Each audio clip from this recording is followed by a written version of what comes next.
అని నరేంద్ర మోడీ గారు ఎదురుగానే చెప్పిన. ఇవాళ కొంతమంది సన్నాసులు మాట్లాడుతున్నారు రేవంత్ రెడ్డి నరేంద్ర మోడీ గారికి ఎందుకు వినతి పత్రాలు ఇచ్చిండు అని. నేను అడుగుతున్న సన్నాసులారా, నేను ఎక్కడ పోయి ఇంట్లో తలుపులు మూసి కడుపులో తలకాయ పెట్టి కాళ్ళు పట్టుకోలే, చెవులో గుసగుసలు చెప్పలే. బాజాబ్తా ప్రధానమంత్రిగా ఈ రాష్ట్రానికి వస్తే ముఖ్యమంత్రిగా నా బాధ్యతను నెరవేర్చిన.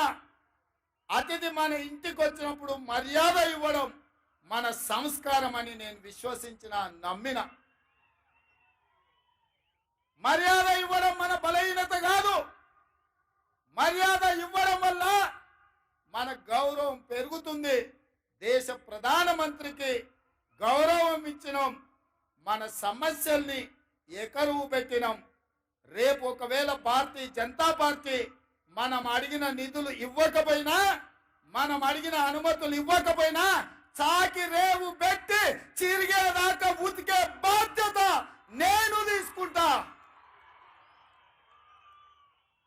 నరేంద్ర మోడీ తెలంగాణ అభివృద్ధిలో మనకు సహకరించకపోతే తెలంగాణ రాష్ట్రమే కాదు, దేశంలో అన్ని రాష్ట్రాలు తిరిగి నరేంద్ర మోడీకి వ్యతిరేకంగా నిలబడి కొట్లాడతా అని చెప్పి నేను ఈ వేదిక మీద నుంచి మాటిస్తున్న మిత్రులారా.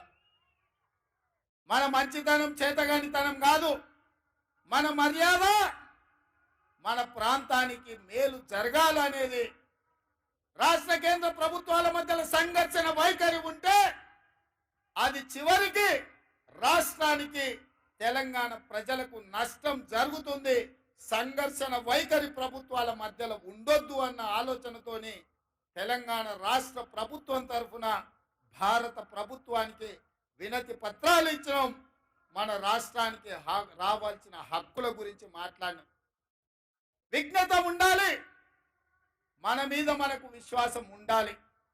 రాష్ట్రానికి ఏం దేవాలనో ఏం రావాలనో నాయకుడికి అవగాహన ఉండాలి.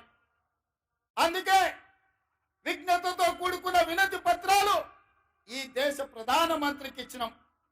ఇంకొక ఆయన అంటాడు 6 అడుగులు పెరిగిండు కానీ ఆయనకు మెదడు ఎక్కడుందో నాకు తెలియదు. గాయలు ఎన్నడో చెప్పిన దూలం లెక్క పెరిగిండు కానీ దూడకున్న బుద్ధి లేదని. ఇవాళ హరీష్ రావు మాట్లాడుతున్నాడు, మీరు అందరు చూసారు.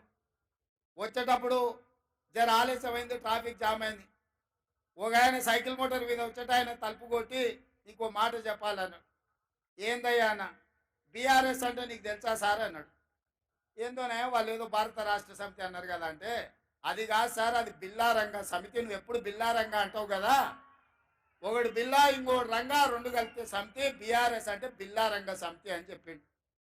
నాకు నిజంగానే హరీష్ను కేటీఆర్ను చూస్తుంటే అది బిల్లారంగల సమితి లాగానే ఉంది. ఇంతకుముందే మా ఇంకన్నా చెప్తున్నాడు, మేము 10 ఏళ్ళు కష్టపడి మీ సేవ చేయాలన్న ఆలోచనతోటి ఈ రాష్ట్రాన్ని అభివృద్ధి పదం వైపు నడిపించాలి. పనిమంతులుగా మేముంటే గాజ కింద పందికొక్కులాగా 10 ఏళ్ళు ఈ రాష్ట్రాన్ని దోసుక తిన్నారు. ఇప్పుడు నీ స్పీచ్లో చెప్పు అని చెప్పి కోమటిరెడ్డి వెంకటరెడ్డి గారు నాకు చెప్పారు. నిజమే, గాజ కింద పందికొక్కులాగా ఇవాళ ఈ తెలంగాణ రాష్ట్రాన్ని దిగమింగిన కేసీఆర్ కుటుంబం ఇవాళ పదవి పోతే మతి భ్రమించి మన మీద మాట్లాడుతుంది. ఇవాళ అప్పుడే ఏమి చేయలేదు కాంగ్రెస్ పార్టీ అంటూ.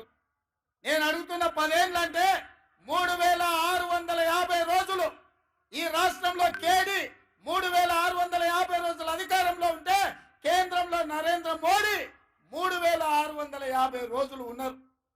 పాలమూరు రంగారెడ్డికి జాతీయ హోదా ఇచ్చిండ్రా? కల్వకుర్తి, భీమా, నెట్టంపాడు, కోయిల్ సాగరు, సంగమండ ప్రాజెక్టులు ఏమైనా పూర్తి చేసిండ్రా? ఏమైనా పరిశ్రమలు తెచ్చిండ్రా? పాలమూరు యూనివర్సిటీకి నిధులు ఏమైనా ఇచ్చిండ్రా? మన పిల్లలకేమైనా కొలువులు ఇచ్చిండ్రా? మన పిల్లలకేమైనా ఫీజు రియంబర్స్మెంట్ ఇచ్చిండ్రా? ఏం చేసిండ్రు ఈ జిల్లాకు?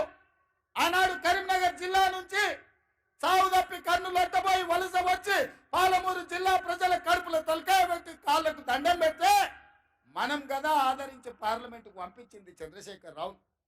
2009లో మేము గెలిపిస్తే సోనియమ్మ తెలంగాణ రాష్ట్రం ఇస్తే మా ఎంపీ ఉండి ఈ తెలంగాణ రాష్ట్రానికి ముఖ్యమంత్రి అయినాం. ఒక్క రోజైనా ఆనాడు ఆర్టీఎస్ కోసం నీళ్ల కోసం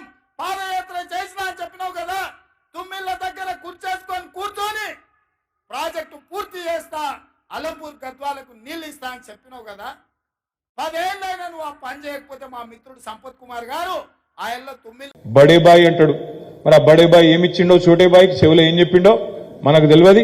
కానీ నాకైతే ఒకటి స్పష్టంగా కనబడతా ఉన్నది, రేవంత్ రెడ్డి భవిష్యత్తు, రాష్ట్రంలో కాంగ్రెస్ భవిష్యత్తు నాకైతే నిన్న మీటింగ్ తోని మంచిగా అర్థమైంది.